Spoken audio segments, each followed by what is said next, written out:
જય શ્રી કૃષ્ણ વિદ્યાર્થીઓ, આજે આપણે ધોરણ 4 વિષય હિન્દી એનો અભ્યાસ કરવાનો છે. એમાં પેજ નંબર 7 ઉપર આપેલું છે ચેપ્ટર નંબર 1 નઈ રાહ. નઈ રાહ એનો અભ્યાસ કરવાનો છે. એમાં ક્વેશ્ચન નંબર 1 આપેલું છે, कोष्ठक से नाम चुनकर चित्र के नीचे लिखिए. એટલે કે આ કોષ્ટક છે એમાંથી નામ જોઈને ચિત્રની નીચે લખવાનું છે. તો કે અહીં કેટલાક આપણે ચિત્ર આપેલા છે, એમાં જોવાનું છે કે કેનું કેનું ચિત્ર છે. એને આધારે તો ઉપર નામ આપેલા છે એ લખવાના છે. એમાં પેલું જોઈએ આપણે તો કે આ ચિત્ર કેનું દેખાય છે, તો કે મોરનું દેખાય છે. એમાં તો કે આ મોર છે એ અહીં લખવાનું છે. એના પછી જોઈએ કે બીજું ચિત્ર છે એ તો કે ઘર છે એનું દેખાય છે. તો આમાંથી ઘર છે એ લખવાનું છે. હવે એના પછી ત્રીજું ચિત્ર છે એ કેનું દેખાય છે, તો કે ઘોડો છે એનું દેખાય છે. તો અહીં ઘોડો લખ્યું છે એ લખવાનું છે. હવે એના પછી જોઈએ તો કે ચોથું ચિત્ર છે એ તો કે હાથી છે એનું દેખાય છે. તો અહીંયા શું લખવાનું, તો કે હાથી. શું લખવાનું? હાથી. એના પછી જોઈએ આ ચિત્ર કેનું દેખાય છે, તો કે રથ છે એનું દેખાય છે. તો અહીંયા શું લખવાનું? રથ. શું લખવાનું? રથ. હવે એના પછી ક્વેશ્ચન નંબર 2 આપેલો છે એ જોઈએ, कोष्ठक से नाम चुनकर चित्र के नीचे लिखिए. કે કોષ્ટકમાં જે નામ છે એ જોઈને ચિત્રમાં લખવાના છે. એમાં આ કેટલાક નામ આપેલા છે, નીચે ચિત્ર આપેલા છે એ આપણે જોવાનું છે. ચિત્ર કેનું છે એને આધારે નામ લખવાનું છે. એમાં આ આપણે જોઈએ તો કેનું ચિત્ર દેખાય છે, તો કે પોપટનું ચિત્ર દેખાય છે. પોપટને શું કહેવાય હિન્દીમાં, તો કે તોતા. શું કહેવાય? તોતા. તો આમાં તોતા લખ્યું હોય એ એની નીચે લખવાનું છે. હવે એના પછીનું ચિત્ર આપણે જોઈએ તો શેનું દેખાય છે, તો કે પતંગનું દેખાય છે. તો આમાંથી પતંગ લખ્યું હોય એ એની નીચે લખવાનું છે. હવે એના પછી જોઈએ ત્રીજું ચિત્ર તો કે એ આપણે છત્રી હોય એનું દેખાય છે. એ તો એની નીચે શું લખવાનું, તો કે છાતા લખવાનું. શું લખવાનું, તો કે છાતા. હવે એના પછીનું ચિત્ર આપણે જોઈએ ઈ તો કે કેનું દેખાય છે, જો કે ટમેટું હોય એનું દેખાય છે. હિન્દીમાં છે ને શું કહેવાય, તો કે ટમાટર. શું કહેવાય? ટમાટર. તો અહીં જે ટમાટર લખ્યું તમારે અહીં નીચે લખવાનું છે. હવે એના પછીનું ચિત્ર જોઈએ તો કે આ શેનું ચિત્ર દેખાય છે, તો કે ઠઠેરાનું ચિત્ર દેખાય છે. તો આમાંથી તો લખ્યું છે ઠઠેરા, એ તમારે એની નીચે લખવાનું છે. હવે એના પછીનો ત્રીજો ક્વેશ્ચન છે એ જોઈએ, કોષ્ટક સે નામ ચુનકર ચિત્ર કે નીચે લીખીએ. એમાં એમ જ કરવાનું છે, કોષ્ટકમાં નામ આપ્યા છે એને આધારે ચિત્રમાં લખવાનું છે. તેમાં શું શું આપ્યું એ જોઈ લઈએ. પપીતા, પેડ, ઋષિ, ડમરું ને મોટર એમાં લખ્યું છે. હવે આપણે જોવાનું છે ચિત્ર કે કેનું છે. તો આપણે આ ચિત્ર જોઈએ એ કેનું દેખાય છે, તો કે મોટરનું દેખાય છે. તો અહીં જે મોટર લખ્યું છે એ ચિત્રની નીચે લખવાનું છે. હવે બીજું ચિત્ર જોઈએ એ કેનું દેખાય છે, તો કે પેડનું દેખાય છે. તો અહીં પેડ લખ્યું છે એની એ લખવાનું છે. હવે ત્રીજું ચિત્ર આપણે જોઈએ તો એ કેનું દેખાય છે, તો કે ડમરું હોય એવું દેખાય છે. તો અહીં જે ડમરું લખ્યું છે એ એની નીચે લખવાનું છે. હવે એના પછીનું ચિત્ર જોઈએ તો આપણે કેનું દેખાય છે તો કે પપીતાનું. આ ચિત્ર કેનું દેખાય છે તો કે પપીતાનું. તો અહીં જે પપીતા લખ્યું છે એ એની નીચે લખવાનું છે. હવે આ ચિત્ર છે એ કેનું દેખાય છે એની બાજુનું તો કે ઋષિનું દેખાય છે. તો આમાં જે ઋષિ લખ્યું છે એ તમારે અહીં લખવાનું છે. હવે આપણે ક્વેશ્ચન નંબર 4 છે એ જોઈએ. તેમાં શું લખ્યું છે? कोष्टक से नाम चुनकर चित्र के नीचे लिखिए. એ કોષ્ટકના જે નામ છે એ ચિત્રના નીચે લખવાના છે. એમાં શું શું આપ્યું એ પહેલાં જોઈ લઈએ. ક્ષત્રિય, એના પછી શું લખ્યું છે? ધનુષ, સીઢી, સપેરા અને થન ઈ છે. હવે આપણે પહેલાં ચિત્ર જોઈએ. આ કેનું ચિત્ર દેખાય છે તો કે ધનુષનું. કેનું દેખાય છે? ધનુષનું. ત્યાં ધનુષ લખ્યું એ એની નીચે લખવાનું છે.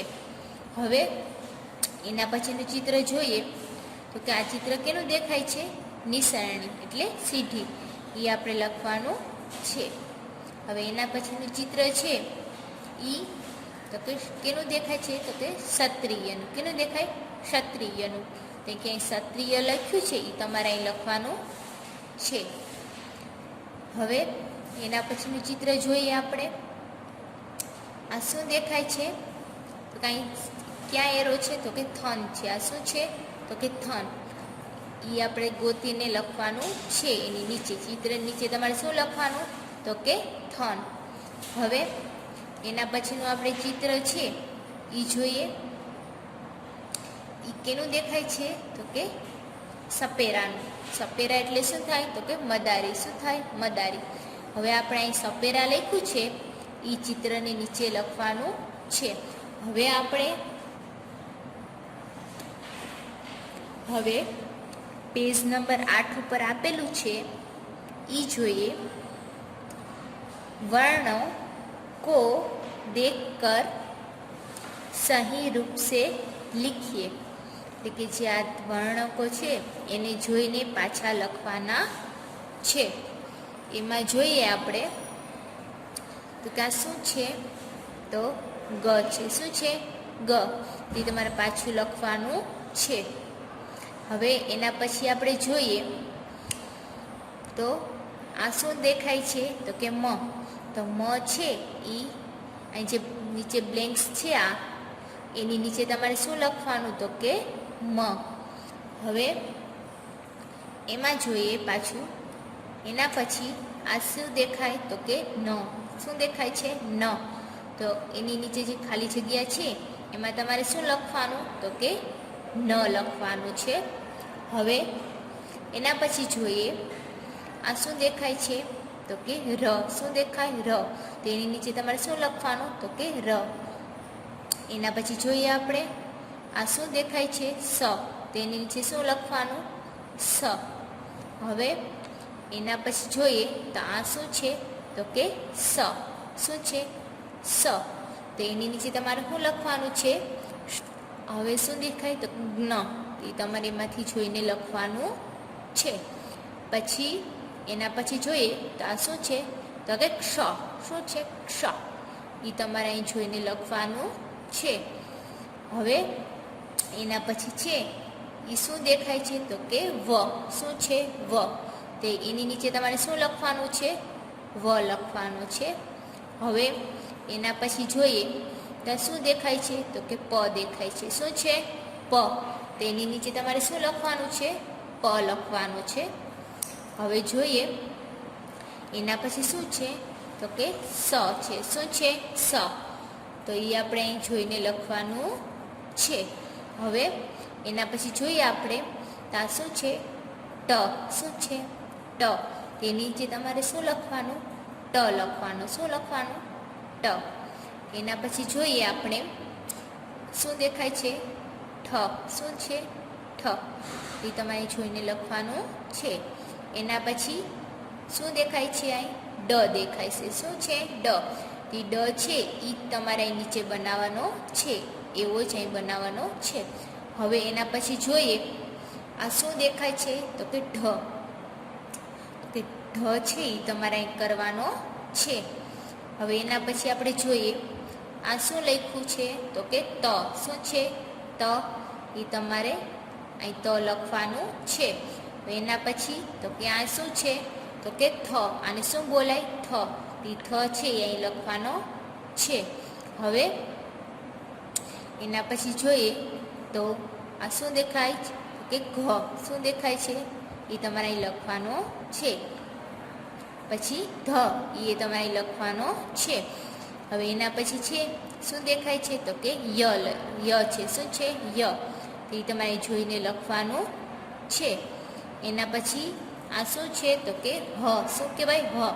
એ તમારે નીચે જગ્યા હોય એમાં લખવાનું છે.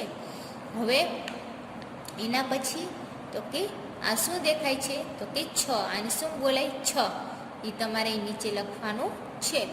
પછી એના પછી શું છે તો કે ત્ર. શું છે? ત્ર. તે તમારે જોઈને લખવાનું છે. પછી એના પછી છે રૂ. શું છે? રૂ. તો એ તમારે નીચે જોઈને લખવાનું છે. હવે એના પછીનું છે એ જોઈએ શું લખ્યું છે. ગુજરાતી ઓર હિન્દી વર્ણો કો બોલીએ ઓર લીખીએ. એટલે કે ગુજરાતી અને હિન્દીના જે વર્ણો છે એને બોલવાના છે અને પછી લખવાના છે. તો આપણે ગુજરાતી અને હિન્દી આપેલું છે. આમની પર ગુજરાતી આપ્યું છે, બાજુમાં હિન્દી આપ્યું છે. એ રીતે આ બધીમાં આપેલું છે. હવે આપણે પહેલાં જોવાનું શું લખ્યું છે? ગ. કયો? ગુજરાતીનો. તો આપણે ગુજરાતીમાં ગ લખવાનો, બાજુમાં પાછો હિન્દીમાં લખવાનો. પછી અહીં શું લખવાનું તો કે મ. પછી અહીં બાજુમાં હિન્દીમાં મ લખવાનું. અહીં એવી જ રીતે ન લખવાનું. શું લખવાનું? ન. તો બાજુમાં હિન્દીમાં ન લખવાનું. ત્યાં શું લખ્યું છે? ર. ત્યાં શું લખવાનું? ર. બાજુમાં હિન્દીમાં ર લખવાનું. પછી અહીં ગુજરાતીમાં સ છે તો એ સ લખવાનો, અહીં હિન્દીમાં સ લખવાનો. એના પછી છે ગુજરાતીમાં સ છે એ લખવાનો. એમાં સેજ શું આવે? ગુજરાતીમાં બધીમાં સેજ નીચે વળાંક આવે. હિન્દીમાં ડાયરેક્ટ સીધું આવે. શું આવે? સીધું. ત્યાર પાછો હિન્દીમાં સ લખવાનું છે. પછી જ્ઞ લખવાનું. એવી જ રીતે અહીં એમ લખવાનું હિન્દીમાં. ક્ષ લખવાનો, અહીં ક્ષ લખવાનો. હવે અહીં છે વ. તો અહીંથી વ જોઈને અહીં લખવાનો, અહીંથી વ જોઈને અહીં લખવાનો. અહીં ગુજરાતીમાં આપેલું છે તો ગુજરાતીમાં લખવાનું, બાજુમાં હિન્દીમાં આપેલું છે તો અહીં શું લખવાનું? હિન્દીમાં. પછી આ શું છે? પ. તો અહીં લખવાનો પ, હિન્દીમાં પાછો પ લખવાનો. અહીં સ. તો અહીં લખવાનો. આ સ છે એ અહીં લખવાનો. પછી ગુજરાતીમાં ટ છે એ અહીં લખવાનો, હિન્દીમાં ટ છે એ બાજુમાં લખવાનો છે. પછી એના પછી છે એ આપણે લખીએ.